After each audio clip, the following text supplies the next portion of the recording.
Assalamualaikum warahmatullahi wabarakatuh. Bismillahirrahmanirrahim. Alhamdulillahirabbil alamin wassalatu wassalamu ala asyrofil mursalin sayyidina Maulana Muhammadin wa ala alihi washabihi ajmain amma ba'du. Nabi Yahya suka berkawan dengan orang-orang baik. Tentu itu baik. Sedangkan Nabi Isa memposisikan diri sebagai dokter yang mengobati orang sakit. Tentu ini juga baik asal dilakukan orang yang benar dan dengan cara yang benar. Jadi singkat cerita, itu Nabi Isa itu kalau jalan-jalan di satu komunitas atau satu masyarakat atau satu daerah, itu mesti dia nginep atau nyari orang terburuk di sini siapa itu. Orang yang paling dibenci banyak orang itu siapa gitu. Kalau Nabi Yahya enggak tanya, orang paling baik di sini siapa. Yang Nabi Yahya bermalam di tempat orang baik, yang Nabi Isa suka berkawan yang kurang-kurang baik gitu. Singkatnya dua Nabi ini kan sezaman, Nabi Yahya dan Isa itu. Terus akhirnya ditanya sama Nabi Yahya, kenapa kamu suka berkawan orang-orang enggak baik? Terus ana tabibun, saya ini nabi, jadi seperti dokter, di mana-mana dokter yang ngobati yang sakit. Artinya kalau nabi kiai itu kan dokter peradaban, dokter sosial, dokter moral. Jadi itu kan ukurannya enggak jelas. Kalau kita berkawan orang baik, potensinya itu coro Jawa tahsilul hasil nguyai segoro. Wong wis sehat kok didatangin dokter untuk apa? Wong sudah baik kok didatangkan kiai untuk apa? Corong Jawa itu nguyai segoro. Tapi berkawan orang jelek, ya potensinya memang mengobati, tapi ya potensi katut. Karena ya iman pas-pasan. Jadi kan, tapi itu kan satu ilmu bahwa kalau kita ingin mengentas kejahatan atau mengentas kebodohan, mau tidak mau harus mau bersosialisasi kan. Makanya saya sering ketemu banyak kiai kalau ditanya, Gus berteman orang jelek itu gimana? Haram kata saya. Tapi kalau membina orang jelek baik dan bisa bina kalau berteman kan bulat-bulat. Bulat-bulat. Jadi logika yang dibangun kan berteman orang jelek haram, membina orang jelek baik. Bisa bina kalau berteman. Tapi bisa keblontor ya kalau berteman. Makanya hal-hal sosial gini tidak usah dipakemkan lah, karena ilmu sosial itu nggak ada batasnya. Sufyan Ats-Tsauri itu ulama yang nggak mau kumpul orang. Yang satu temannya itu suka kumpul orang. Ditanya, kenapa kamu suka kumpul orang? Ya karena bisa jamaah, bisa ngajar, bisa macam-macam. Terus kata Sufyan Ats-Tsauri, wahal takrohu illa man ta'rif. Kamu pasti benci dan kecewa ya sama orang yang kenal. Artinya gini, kita akan disuruh mencintai orang Islam. Gara-gara kenal itu kan punya pengalaman ditipu, disombongin, dikata-katain, dicuekin. Karena takut itu terjadi, Sufyan Ats-Tsauri milih tidak kumpul orang. Tapi tidak kumpul orang kemudian juga kalau punya mobil nggak pernah dipinjam, kalau punya uang yang nggak pernah nolong orang. Jadi efeknya sama-sama, bisa iya bisa enggak. Itu nggak ada batasannya. Saya termasuk kiai yang jarang pergi sama istri, karena ya pikiran saya sederhana, di rumah ketemu, masa di perjalanan ketemu, itu kan bisa bosen itu. Tapi ada yang sama istrinya pergi bareng terus, karena selain nemani juga sambil ngawasi. Itu kan batasan sosial itu enggak jelas. Jadi apa ya? Makanya tadi kalau ditanyakan, tadi Pak Rektor juga tanya, berteman non muslim, berteman, itu enggak ada selesainya seperti itu, karena saya juga pernah matur sama Bu Aufa, karena tadi kalau kita misalnya jadi dokter terus ngobati orang yang potensi korupsi lagi, potensi jahat lagi, gimana hukumnya menyembuhkan orang yang potensi jahat lagi dan punya jejak memang jahat gitu. Ya pertanyaannya, bagaimana kalau barokahnya kamu obati terus simpati terus jadi baik. Tapi ya terlalu ada pertanyaan, bagaimana gara-gara kamu obati jadi bisa jahat lagi, kan nggak ada selesai. Kita berkawan non muslim ya gitu, kalau orang Islam kita baik, barokahnya itu mungkin tertarik sama Islam. Tapi bisa saja karena kebaikan kita sarana itu dipakai yang tidak baik. Itu siklus sosial itu enggak pernah selesai. Nah, hal-hal seperti itu yang kata Nabi disebut orang yang beristihad, jika benar pahalanya 2, jika salah pahalanya 1. Karena ini, tapi ini yang sosial loh ya. Kalau tauhid ya hanya tunggal tadi, karena tauhid itu kebenaran tunggal. Sehingga kalau di tauhid enggak nerima konsep kecuali fama dza ba'dal haqqi illa dhalal. Kalau enggak benar ya pasti salah. Nah, kebetulan ilmu tauhid itu ilmu yang mudah dicerna manusia.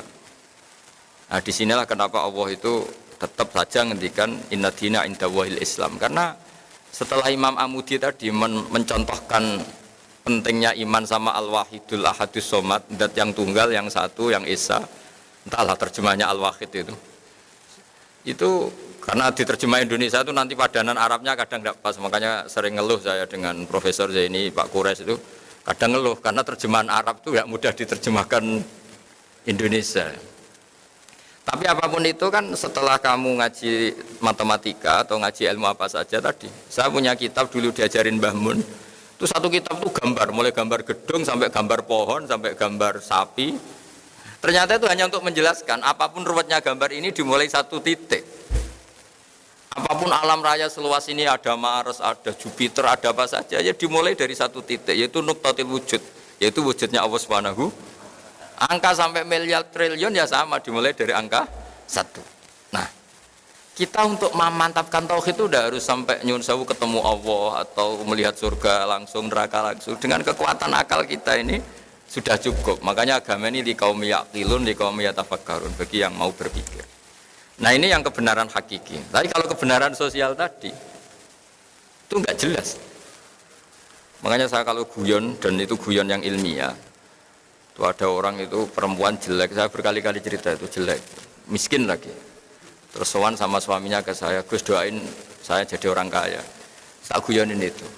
Nanti kalau suami jenengan kaya, pertama yang dievaluasi itu rumahnya diganti jadi bagus. Mobilnya jadi ganti. Lama-lama yang dievaluasi jenengan. Rumah sudah bagus, mobil bagus, tapi istrinya ini yang enggak layak gitu. Akhirnya terus bagus miskin aja gitu. Artinya ketika kita nganggap kekayaan itu berkah, ternyata enggak kan? Orang yang mulai berpikir macam-macam kan ya karena mapan itu. Yang dievaluasi kan rumah selesai, mobil selesai. Lama-lama yang dievaluasi apa? Istri. Nanti kalau yang istri yang kaya, yang dievaluasi suami. Nah, artinya kamu tidak bisa bilang kalau kaya lebih enak timbang miskin, atau miskin lebih enak timbang kaya, tidak juga. Ilmu sosial itu, saya pernah ketemu kiai, tak anggap alim lah. Tanya saya, Gus, negara yang hebat itu ya negara yang maju, yang kayak Amerika, kayak Eropa. Terus tak tanya, negara dengan banyak urusan, dengan yang tidak banyak urusan, kalau kamu jadi presiden suka mana? Suka yang enggak banyak urusan. Karena kalau negara besar itu banyak urusan. Akhirnya terus dia mikir, ternyata hukum sosial itu enggak, ya enggak itu, ya enggak jelas ya. Saya kalau punya mobil 2, kan ngurusi mobil 2, mendingan enggak punya 1 kan? Mendingan enggak punya, enggak ada yang diurus. Tapi kalau pertanyaan dibalik, tapi enggak ada yang dipakai. Tapi kalau punya mobil banyak, hebat mana manusia yang diperbudak mobil sama yang enggak, bagus yang enggak. Caranya gimana? Ya enggak punya mobil. Tapi kalau dibalik tanyanya, hebat mana manusia yang punya sarana sama enggak, bagus yang punya sarana. Jadi ilmu sosial itu boleh dibolak balik. Nah, di sini terus tak teruskan lagi, mungkin ada beda halaman tentang menghadapi orang-orang yang salah. Orang-orang yang salah. Ini hadis diriwayatkan oleh Imam Bukhari, Imam Muslim, Nasai. Terjemahnya di halaman 27. Ada seorang alim soleh berderma kepada zaniyah, semacam orang nakal ya. Tentu jadi gunjingan yang tidak sedap. Hari berikutnya berderma lagi kepada pencuri, tentu memantik gunjingan lagi. Berikutnya berderma lagi kepada orang kaya, tentu ini pun dikritik banyak orang.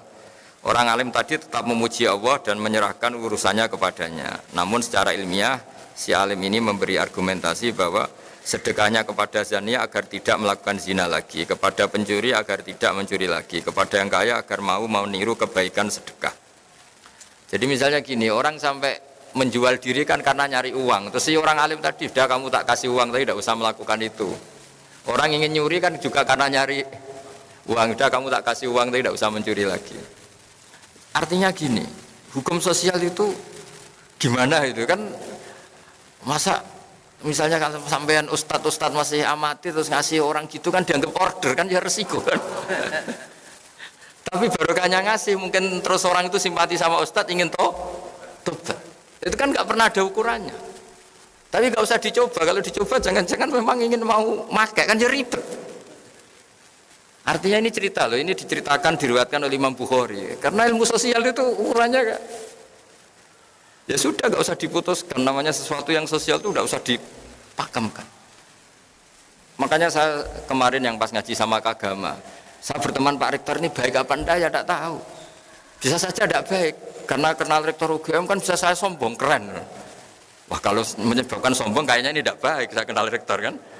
Tapi kalau menyebabkan kebaikan yang lebih masif, lebih besar kayaknya baik. Ya tapi ini ilmu sosial, jadi dilihat saja perilaku saya berikutnya.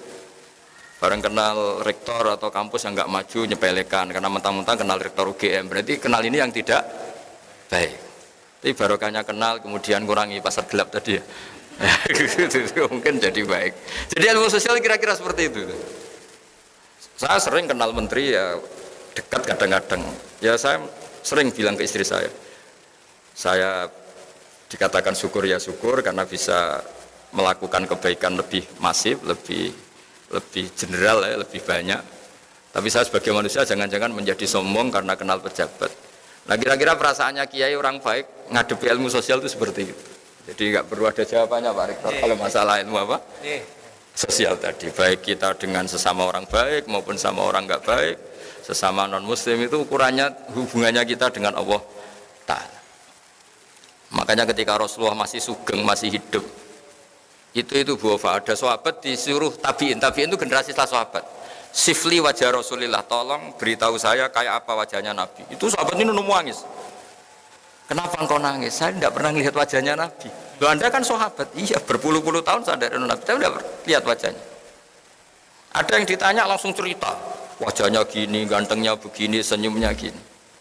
Terus ditanya, kenapa kamu enggak lihat wajahnya Nabi, yang Anda sahabat? Saya tuh saking hormatnya, jadi tidak berani melihat. Yang satu saking senengnya saya melihat terus, jadi yang satu bisa sama-sama niat hormat, tapi cara perilakunya beda.